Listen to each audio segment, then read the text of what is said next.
Does anyone remember Time Lord Victorious? It wasn't that long ago that the major multimedia storyline featuring the 10th Doctor alongside his 8th and ninth incarnations was released back in 2020. And while it had some initial excitement around it when it first came out, it sort of just disappeared after a while, which is a shame because there was some interesting ideas in all these different stories we got from it.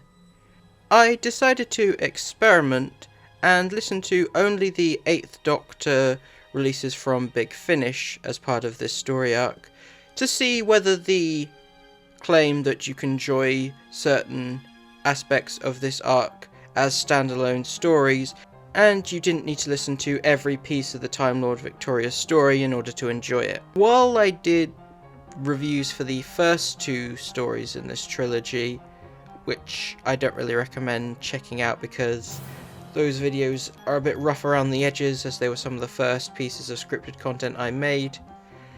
Listening to the third one, I didn't really have much to say about it and I kind of lost interest in this story arc.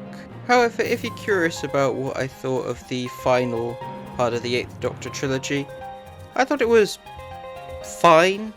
Not really a great finale as it's mostly just the Doctor's attempts to escape the Dalek ship, but there's some good comedy moments with the Doctor and the Daleks. But today I've decided to go back to this interesting experiment and talk about my thoughts on the final Big Finish release for Time Lord Victorious, Echoes of Extinction by Alfie Shaw. But before we start, I'd just like to ask, if you haven't already, please support the channel by hitting subscribe, turning on notifications, liking, commenting. You can find and follow me on social media at the links here. And without further ado, let's get into the review. Now, despite being the face of this story arc and appearing in a lot of the books and comics, this is the only piece of the Time Lord Victorious arc that actually features David Tennant reprising his role as the 10th Doctor. A very important detail you need to be aware of before going into this story: it's not a multi-Doctor special, despite what the cover suggests.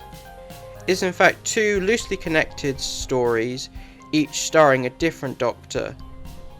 They do very, very briefly interact, but if you're hoping to see 8 and 10 team up, you're going to be disappointed.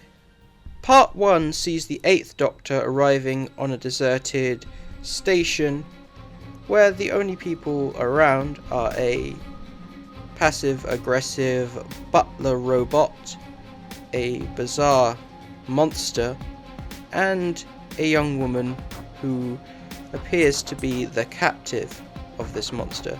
And throughout the story we flash back to the events that led them all to this situation, and the Doctor does his best to try and help this woman escape.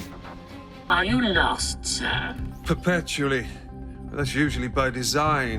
This is easily the strongest of the two parts. It's very simplistic, but has a lot of atmosphere and tension. It's very much a hostage situation the Doctor ends up walking into, and the victim involved has to pretend that everything's okay in order to make sure that she and the Doctor aren't killed. Through the flashbacks it becomes clear that this woman isn't exactly an innocent party, as her actions lead to the deaths of an entire species. But we still do feel somewhat sympathetic for both her and the monster, as he's very much just acting under his instructions.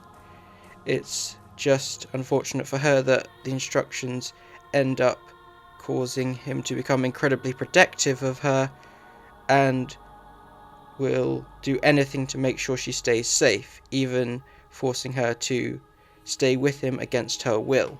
While it leaves a few threads open for the second half, the story does have a solid conclusion, so you'd be satisfied just listening to the first half. If this thing just wiped out your entire species, it needs to be stopped. It needs to be stopped. It needs to be stopped. Which is honestly how I recommend viewing this, as the second half of the 10th Doctor is easily the weakest of the two, as it's pretty much just a extended epilogue where the 10th Doctor comes back years later to the same location and just has to make sure that 8's actions aren't undone.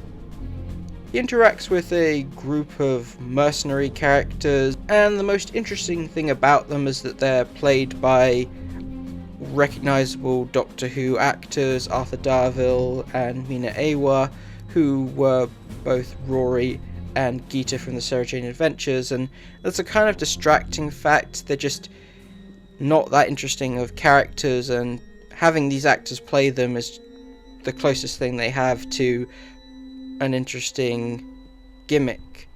Bern Gorman also shows up as a computer voice, but you can't really recognise him, so it's kind of a waste given how little we are able to get of him in the Torchwood range.